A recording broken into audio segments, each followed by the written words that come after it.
Shelly എന്ന് പേരുള്ള ഒരു പോലീസുകാരൻ. പുള്ളി സിനിമയ്ക്ക് വേണ്ടി കഥ എഴുതാനായി ഒരു വർഷം ലീവൊക്കെ എടുത്ത് നിൽക്കുന്നു.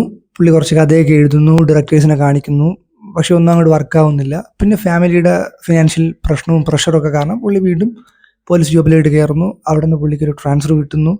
ആ കിട്ടുന്നിടത്ത് ഒരു മിസ്റ്റീരിയസ് ഫയൽ അല്ലെങ്കിൽ ഒരു മിസ്റ്റീരിയസ് കേസ് ഉണ്ട്, ഒരു ലോങ് ഫോർഗോട്ടൺ പാസ്റ്റ് കേസ്. ആ എല്ലാവരും പേടിക്കുന്ന, തൊടാൻ പോലും പേടിക്കുന്ന ഒരു ഫയലുണ്ട്. അത് പുള്ളിയുടെ കണ്ണിൽ പെടുന്നു. പിന്നെ അത് വെച്ചൊരു കഥ പുള്ളി ഉണ്ടാക്കാൻ നോക്കുന്നു. അതുമായി ബന്ധപ്പെട്ട് കുറച്ച് mysterious crime thriller, psychological stress, അങ്ങനത്തെ കുറച്ച് കാര്യങ്ങളും കുറച്ച് ഫിക്ഷനൊക്കെ ഉണ്ടായി കുറച്ച് സംഭവങ്ങൾ പോകുന്നു. ഇതാണ് ഉന്മാദം. എനിക്കിഷ്ടപ്പെട്ടു പടം. അത്യാവശ്യം നല്ല ഒരു ഹൊറർ മൂഡ് അല്ലെങ്കിൽ ഒരു ക്രൈം ത്രില്ലർ വൈബ് ക്രിയേറ്റ് ചെയ്യുന്നുണ്ട്. നമുക്ക് എൻഗേജിങ് ആണ്. അത്യാവശ്യം നന്നായിട്ട് കണ്ടുകൊണ്ടിരിക്കാം അടുത്ത് എന്ത് സംഭവിക്കും എന്നൊരു സാധനം അതിൽ നമുക്ക് ഫീൽ ചെയ്യും. സിനിമയുടെ നമുക്ക് നോക്കുമ്പോൾ സിനിമയുടെ director Kiran Das, writer Shahi Kabir, music director Mujeeb Majeed നല്ലതായിരുന്നു. പിന്നെ നമ്മുടെ കുഞ്ചാക്കോ ബോബൻ, ലിജോ മോൾ ജോസ്. ഇതിൽ പറയുമ്പോൾ സിനിമയുടെ സിനിമാറ്റോഗ്രഫി, നല്ല സ്ക്രിപ്റ്റ്, അടിപൊളി സ്ക്രിപ്റ്റ്, ഡയറക്ഷൻ കൊള്ളാം. പിന്നെ കുഞ്ചാക്കോ ബോബൻ്റെ അഭിനയം, പീക്ക് അഭിനയം. അതുപോലെ ലിജോ മോൾ അടിപൊളി അഭിനയം. എനിക്ക് നല്ല ഇഷ്ടപ്പെട്ടൊരു ക്യാരക്ടർ. രണ്ടുപേരുടെ ക്യാരക്ടറും ആണ് ഇതിൽ മെയിനായിട്ട് ആ ഒരു കത്തി നിൽക്കുന്ന സംഭവം കാണിക്കുന്നുണ്ട്. അത് നമുക്ക് ഫീൽ ചെയ്യുകയും ചെയ്യും.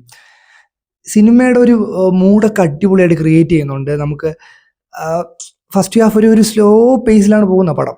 ആ പടം അങ്ങനെ കൊണ്ടുപോയി നമുക്ക് അടുത്ത് എന്ത് സംഭവിക്കും എന്നൊക്കെ ഒരു സാധനം വന്ന ഒരു പക്ക പ്യുവർ ക്രൈം ത്രില്ലർ എന്ന് നമ്മൾ വിചാരിക്കുമെങ്കിലും ഒരു സെക്കൻഡ് ഹാഫ് ഒക്കെ എത്തുമ്പം റിയൽ ലൈഫും സൂപ്പർ ഫിക്ഷണൽ കാര്യങ്ങളും ആ ഒരു റിയാലിറ്റിയും അതും തമ്മിലുള്ളൊരു ഇതേതാണ് റിയൽ, ഏതാണ് അങ്ങനത്തെ ഒരു സംഭവമൊക്കെ കൊണ്ട് നല്ല രീതിയിൽ അത്യാവശ്യം പിടിച്ചിരുത്തുന്ന ഒരു സംഭവമായിട്ട് ഫീൽ ചെയ്തു. എനിക്ക് തിയേറ്ററിൽ നിന്ന് കണ്ടപ്പം വലിയ പ്രതീക്ഷയൊന്നുമില്ല. ഞാൻ ടീസർ എന്തോ കണ്ടിട്ടാണ് പോയത്.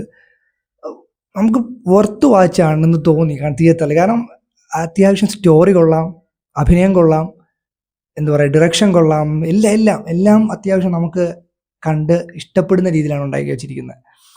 കുഞ്ചാക്കോ ബോബൻ്റെ ഇപ്പോഴുള്ള സ്ക്രിപ്റ്റ് സെലക്ഷൻ, അതുപോലെ ലിജോ മോൾ ജോസ്, ഇവരുടെ രണ്ടുപേരെയും സ്ക്രിപ്റ്റ് അടിപൊളിയായിട്ട് വിശ്വസിച്ച് പോവാം. പടം എന്താ പറയുക, പ്രതീക്ഷയൊന്നും പ്രത്യേകിച്ചില്ലായിരുന്നു, വലിയ പ്രൊമോഷൻസും ഇല്ലായിരുന്നു. പക്ഷെ കൊള്ളാം, നല്ല എൻഗേജിങ് ആണ്. അപ്പോൾ എല്ലാവരും പറ്റുമെങ്കിൽ പോയി കാണുക. നല്ല തിയേറ്റർ എക്സ്പീരിയൻസ് ആണ്. കുട്ടി മൂവിയാണ്, 2 മണിക്കൂർ 20 മിനിറ്റ് എന്തോ ആണ്. പക്ഷെ കൊള്ളാം, നല്ല ഇൻട്രസ്റ്റിംഗ് മൂവി. ഒരു പുതുമ ഉണ്ട്, കുറേ സ്ഥലത്ത് ഒരു പുതുമ ടച്ചുണ്ട്. അങ്ങനെ അനാവശ്യ ക്യാരക്ടേഴ്സ് വലിച്ചഴിക്കുന്ന അങ്ങനത്തെ പരിപാടിയൊന്നുമില്ല. എല്ലാം ഒരു ക്വിക്ക് മൂഡിൽ തന്നെ പോകുന്നുണ്ട്. സ്ലോ പേസ് അങ്ങനെയാണെങ്കിലും അനാവശ്യ സാധനങ്ങളിലോട്ടൊന്നും പോകുന്നില്ല. എല്ലാം ആവശ്യമുള്ള കാര്യങ്ങൾ തന്നെ ടച്ച് ചെയ്ത് വന്ന് അവസാനം ആ ഒരു ക്ലൈമാക്സിലോട്ടും കുഴപ്പമില്ലാത്ത നല്ല രീതിയിൽ തന്നെ നടത്തുകയും ചെയ്ത അത്യാവശ്യം എല്ലാവർക്കും കണ്ടിരിക്കാൻ പറ്റുന്ന, ഇഷ്ടപ്പെടാൻ പറ്റുന്ന ഒരു സിനിമ.